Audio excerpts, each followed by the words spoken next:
Gênese no lar. Mais um evangelho para o nosso coração. Com muita alegria, estamos iniciando o mês de março, dia 1º, ano 2021. Quantas bênçãos esse momento histórico estamos recebendo para progredirmos, para nos fortalecermos. A reencarnação está sendo um prêmio e nos reunimos para celebrar a vida, mas também para rogar aos céus, sob o ponto de vista do mundo espiritual superior, para que os bons espíritos nos inspirem, para que recolhamos a lição, o exemplo, o ensinamento e nos prontificarmos a aplicá-lo ao nível da sabedoria, que é o nosso desafio a ser empreendido. Domar as paixões, conhecendo a si mesmo e transformando o que for necessário, em busca da perfeição. Gênese no lar é um momento de prece, também de contato com os amigos. Nós trabalhamos as nossas orações pautadas no ensinamento espírita. Evangelho segundo o Espiritismo é a base do nosso trabalho. Mas nos foi sugerido para que nós possamos também aproveitar o ensejo e dialogarmos um pouco em torno do Espiritismo, sobre o ponto de vista filosófico e algumas dicas no que remonta ao estudo da chamada metafísica ou metapsíquica, dependendo do ângulo que a gente vai dialogar. Ou seja, o Espiritismo esclarecendo sobre os fenômenos da vida, a relação com os espíritos, enfim. E como foi sugerido, nós vamos trazer para vocês que nos próximos eventos nós vamos fazer as nossas preces, as nossas reflexões, mas trazendo também para junto Allan Kardec com o livro A Gênese, Os Milagres do Evangelho. Esse é o tópico, para que a gente possa voltar um pouco na história e ver como que os milagres de Jesus repercutem até hoje, nos ajudando e também sugerindo que entendamos que a vida é um milagre. Bem-aventurado aquele que entender esse projeto.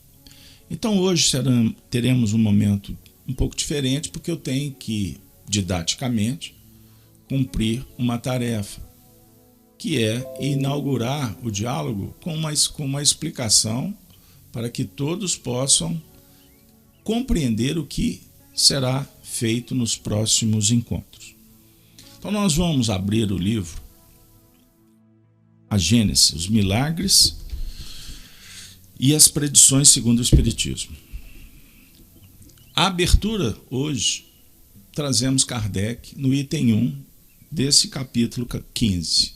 Quando Kardec diz assim: os fatos relatados no Evangelho e que até hoje são considerados milagrosos pertencem, na sua maioria, à ordem dos fenômenos psíquicos, isto é, daqueles que têm como causa primária as faculdades e os atributos da alma, confrontando-se esses fenômenos com os que foram descritos e explicados nos capítulos anteriores deste livro, que convidamos você para estudar.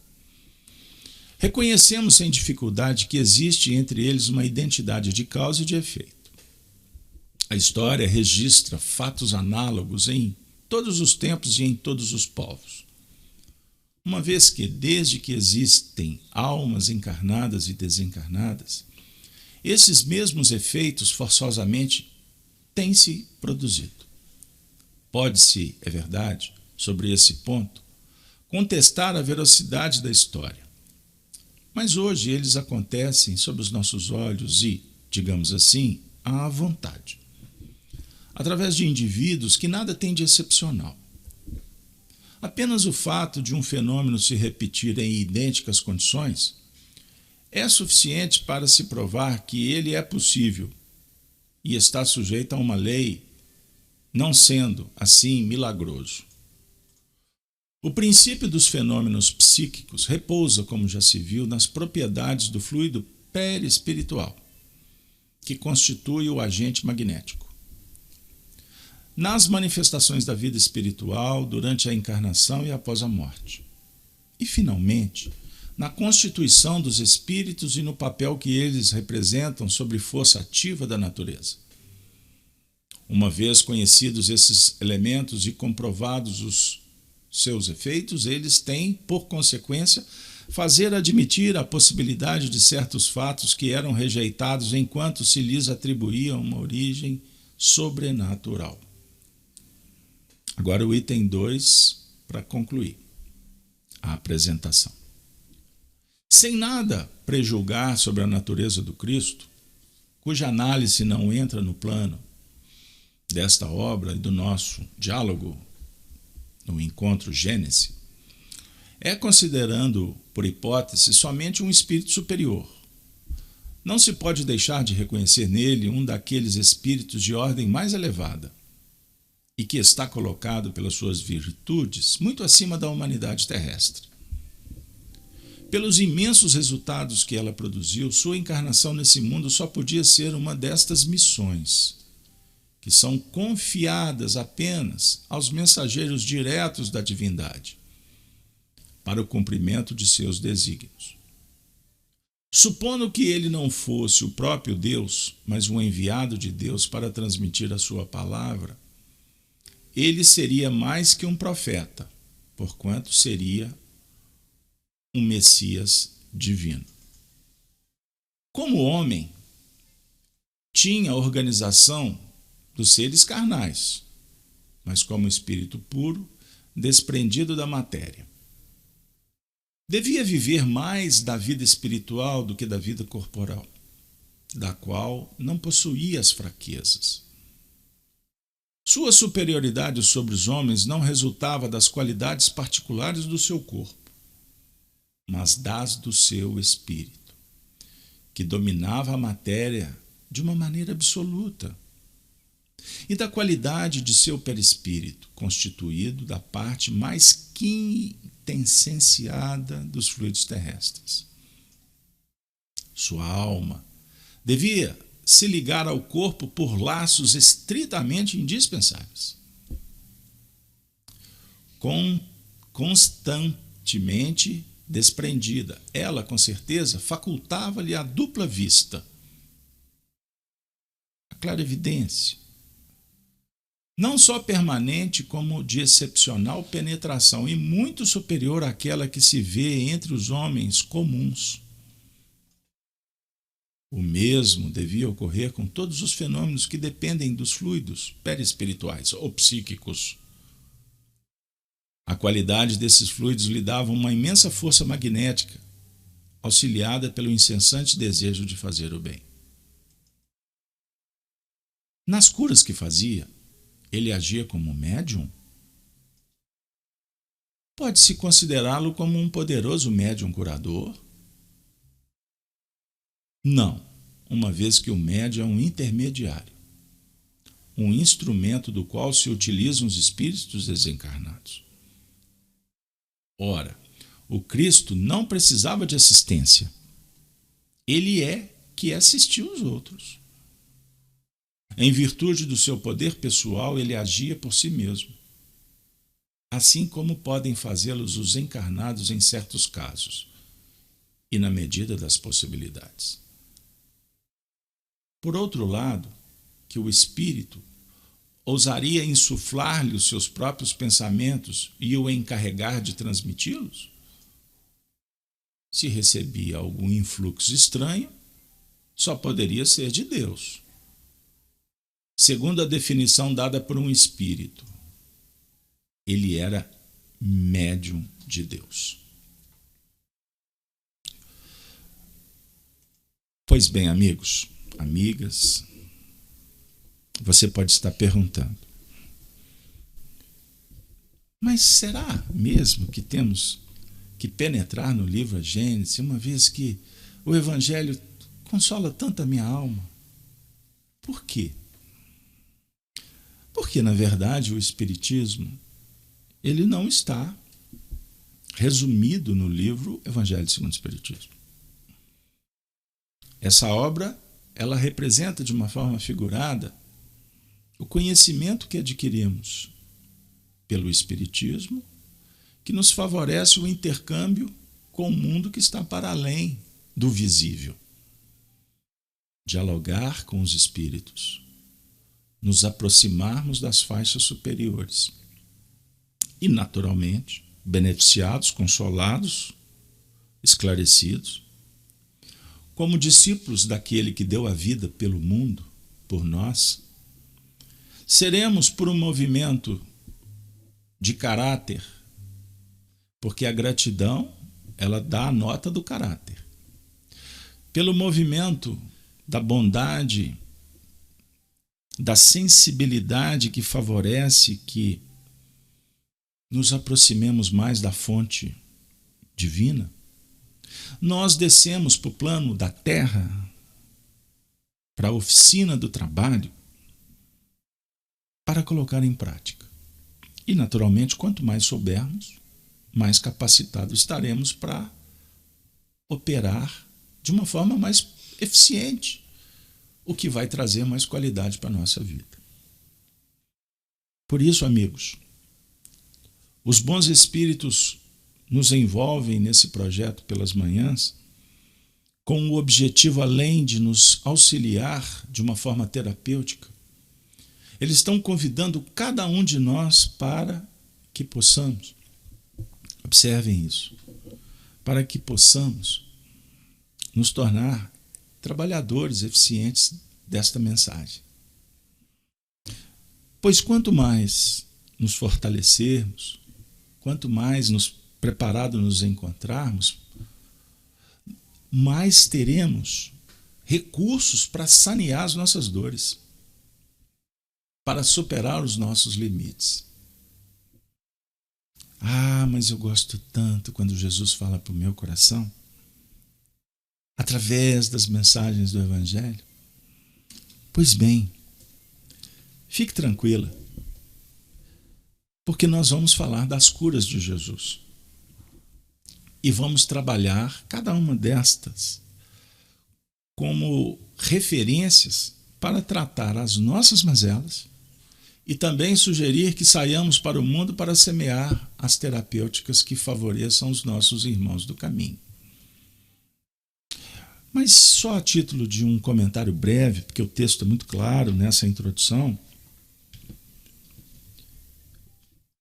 E antes disso, nós vamos, a cada encontro, trabalhar uma das curas de Jesus, só para esclarecê-los. Vamos seguir a sequência da obra Os Milagres do Evangelho contido na Gênesis. O que também parte de uma premissa que todos aqui estaremos interessados em estudar o livro antes e depois dos nossos encontros. Mas vamos lá. Esse texto explicativo vem dizer para nós alguns pontos que agora a gente vai encaixar nas nossas necessidades da atualidade. Primeiro, vamos lá. Reconhecer a autoridade moral do Cristo. É um movimento de todos os instantes. E que, diga-se de passagem, dialoga com a fé. Fé raciocinada. A fé que nos conecta, pois descolados da mensagem do Cristo, nós temos dificuldade no dia a dia. O estar vinculado é procurar no exercício de cada momento frequentar a esfera espiritual, mesmo trabalhando no âmbito carnal da matéria. Ah, mas como será possível? Minha rotina é tão poderosa, eu não tenho tempo para respirar, tenho que corrigir as provas dos alunos, tenho que dar aula. Além de tudo, tem que ir ao supermercado. Ai, meu Deus, tem que limpar a casa, ninguém me ajuda. Não. Vamos lá. Todas as vezes que a gente tocar a vassoura ou o lápis, ligar o carro ou fechar a porta, nós podemos fazer isso de uma forma qualificada ou não. Conectar com o Cristo é sempre lembrar que você pode fazer diferente, unindo sabedoria e sentimento. Um exemplo prático. Quando eu bato uma porta, eu posso fazê-lo por inabilidade, por problema motor, né? Dificuldade de tocar os objetos, né? Tem pessoas que têm esse problema, né? Espacial, cognição e etc. Mas eu posso bater essa porta por descuido e lá em casa venta muito. Esqueci, o vento foi e bateu a porta.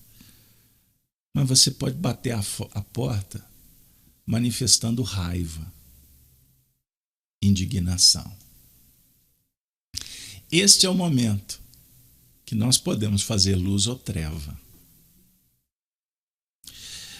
O Cristo e o diálogo que Kardec apresenta, sob o ponto de vista histórico, ele passou pelo mundo semeando amor e verdade. Não consta no Evangelho que ele soltou impropérios em casa contra a mamãe que não entregou a sopa na hora certa. O que está registrado é que por onde ele passou, os rastros foram luz. Mas os polemistas adoram citar a passagem no templo quando ele usou a zorrague. E até hoje tem gente discutindo se usou, se não usou, se usou com força ou não. Naturalmente, tem momentos que você tem que usar a zorrague. Não com o próximo, mas com os animais que estão dentro, que precisam de domesticação, adestramento. Mas não é usar a zorrague com raiva, com furor. Mas são ajustes técnicos que, se você não usar uma expressão mais voluntariosa, você não domina a si mesmo. Então tem momento que você tem que dizer não. Ou admitir, eu não devo, eu não posso. Estes movimentos, sob o ponto de vista do dia a dia, no desenvolvimento das faculdades humanas, eles sugerem que a gente frequente o momento da mansuetude quanto o instante da energia. O Cristo fazia isso de uma forma incomparável. E ele mantinha um status quo, uma ambiência em torno tão extraordinária, que isso sugeria harmonia, bem-estar, pacificação para quem se aproximava. Lembrem disso, para quem o procurava. Porque no Evangelho vocês não vão se deparar com passagem de Jesus indo. Não, ele passa. E bem-aventurados aqueles que percebem e que se aproximam e que o procuram. A definir que ir e vir nas zonas espirituais, nas dimensões, passa pelo interesse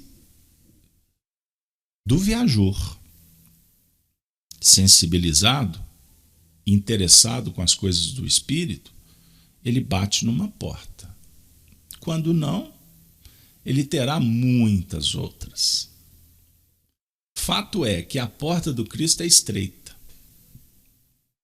porque ela dialoga com superação, com esforço, com preparação, com abrir mão, com sacrifício, misericórdia.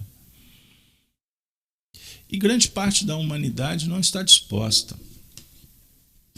Não estamos muito interessados em sair da zona do conforto, porque é muito melhor você ter um controle remoto na mão do que levantar e mudar o canal da televisão, como fazia antigamente, não é verdade? Esse movimento, ele pode se caracterizar por uma conquista tecnológica, mas esse movimento também pode sugerir que você vá se acomodando e daqui a pouco você não tem condições de levantar do sofá. Se você não fizer o exercício de manutenção da máquina, amanhã você vai ter que fazer fisioterapia para recuperar um movimento. É da lei. Embora exista aquele movimento de ter que fazer terapeuticamente, mesmo tendo se preparado para não, ou tentado evitar. Quando acontece, significa que a circunstância está dizendo que precisamos passar pelo processo. Então, o meu diálogo agora com vocês é: o que nós podemos fazer para prevenir e o que nós temos que fazer para remediar? Esse é o ponto. Nas curas de Jesus, nós vamos encontrar um médium atuando junto aos sofredores. Kardec se apoia numa frase de um espírito que diz: ele era médium de Deus, ou seja, ele não precisava de intermediário para distribuir o bem. Ele ia na fonte, direto. Os médiuns que somos nós, todos somos médiuns. Precisamos de intermediários, sem dúvida, pela nossa ineficiência. Mas aí vem a pergunta: quais os intermediários que nós estamos procurando? E quais os fluidos, quais os tipos, quais as energias que nós estamos distribuindo pelo caminho? Bom, se eu cultivo a imperfeição, naturalmente vou sintonizar com a imperfeição. E vou naturalmente agregar valores, energias, fluidos, como queiram, e vou naturalmente distribuir por onde for.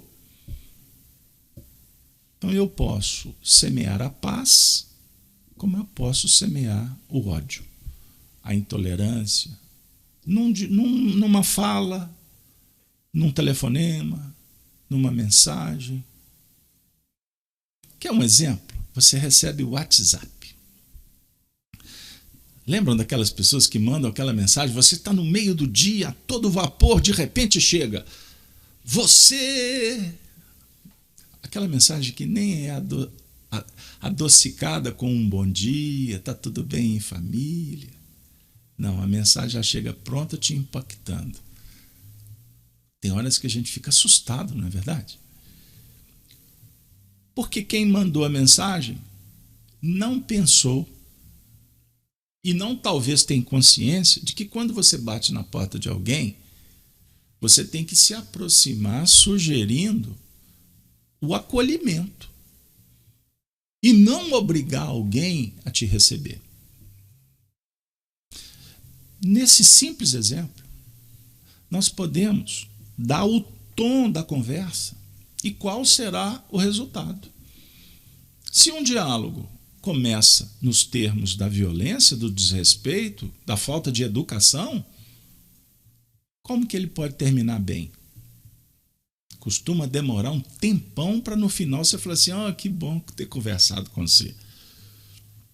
Pode até rolar em nível das frases prontas sociais. Mas essencialmente tem tudo para ter sido um diálogo dos piores. Qual o tipo de energia que a gente trabalhou naquele momento? O que eu semeei e o que eu vou guardar depois do diálogo? Naturalmente não vai ser uma coisa boa. Então Jesus está falando assim para todos nós que estamos juntos nessa manhã, numa segunda-feira, que estudar os milagres do Evangelho não é apenas ter informação que Jesus fez ou como ele fez, quando e onde, mas fazer um esforço para trazer para junto, para perto, para o agora. Porque Jesus conta com você. Ele tem uma expectativa que você tenha uma vida melhor, que você seja uma pessoa do bem, que você tenha paz no coração, que você supere as suas doenças. e para que você possa despretensiosamente dar um exemplo para o seu neto, para o seu filho, para a sua esposa, para o seu marido, para quem for, que a vida é muito boa. Ela só não é quando a gente não sabe viver. É muito simples. Existem doenças ou dores necessárias, mas o sofrimento depende da maneira com que reagimos. Jesus veio ao mundo e disse: quem precisa do médico são os doentes. Será que ele fica feliz em atuar como médico, embora sendo um sacerdócio dos mais importantes na Terra? Ou será que ele, como um professor, fica muito mais feliz quando depois da lição ele vê o aluno crescer, se superar e ser vitorioso na vida? Aí ele entendeu que foi importante ter sido médico, que valeu ter sido também um mestre. Mas o grande lance é Jesus sentir que a amizade que ele propôs, ela irradia, contagia, inebria e liberta todos. Não é difícil a gente entender isso. Basta a gente ter um pouquinho de boa vontade. Toda relação pautada na amizade, ela é pródica, todo mundo fica feliz. Pode trancar os dentes quando alguém fala alguma coisa, mas depois todo mundo fica legal. Porque o que impera é a fraternidade. Com isso, amigos, os milagres do Evangelho vão dialogar conosco sob o ponto de vista da riqueza e da felicidade. Por isso, nós vamos convidar a vocês para recebermos no nosso espaço virtual aquele que passa sempre no nosso caminho deixando flores, bênçãos, contributos que dialogam com a gratidão, com o respeito, com o caráter, com a ética, com a moral e com a caridade. Me refiro a Emmanuel, que através da mediunidade de Chico Xavier, no livro Espírito da Verdade, nos ofereceu uma pérola intitulada Riqueza e Felicidade. Ouçamos, para que a gente possa coroar o nosso encontro com uma reflexão que possa nos fazer sentir filhos de Deus. Ele diz: há ricos do dinheiro, tão ricos de usura, que fazem mais pobres que os pobres pedintes da via pública, que muitas vezes não dispõem sequer de pão. Há ricos de conhecimento, tão ricos de orgulho, que se fazem mais pobres que os pobres selvagens ainda insulados nas trevas da inteligência. Há ricos de tempo, tão ricos de preguiça, que se fazem mais pobres que os pobres escravizados às tarefas de sacrifício. Há ricos de possibilidades, tão ricos de egoísmo, que se fazem mais pobres que os pobres irmãos em amargas lutas expiatórias, que de tudo carecem para ajudar. Há ricos de afeto, tão ricos de ciúme, que se fazem mais pobres que os pobres companheiros em prova rude, quando relegados à solidão. Amiga, amigo, companheiro, companheira, lembra-te, pois, que de todos somos ricos de alguma coisa. E ante o suprimento divino da divina bondade, e usando os talentos que a vida te confia na missão de fazer mais felizes aqueles que te rodeiam, chegará o momento em que te surpreenderás mais rico que todos os ricos da terra. Porquanto entesourarás no próprio coração a eterna felicidade que verte do amor de Deus. Que Deus nos abençoe para que compreendamos a importância de entesourar no próprio coração a eterna felicidade que verte do amor de Deus. Os milagres são prodigalizados por aqueles que se fazem amorosos, bondosos, caridosos, justos. É o encantamento da vida. Pense nisso. Eu não tenho dúvida de que sua vida será melhor.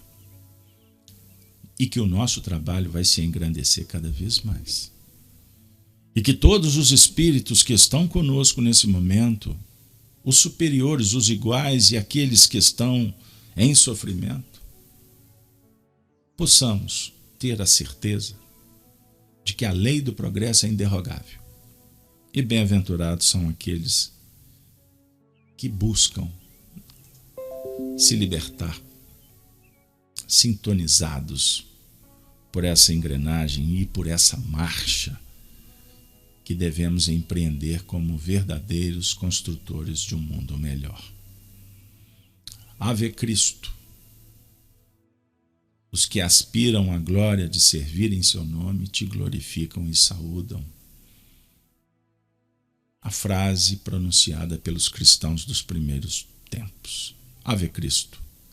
Tenham todos uma ótima semana com Jesus.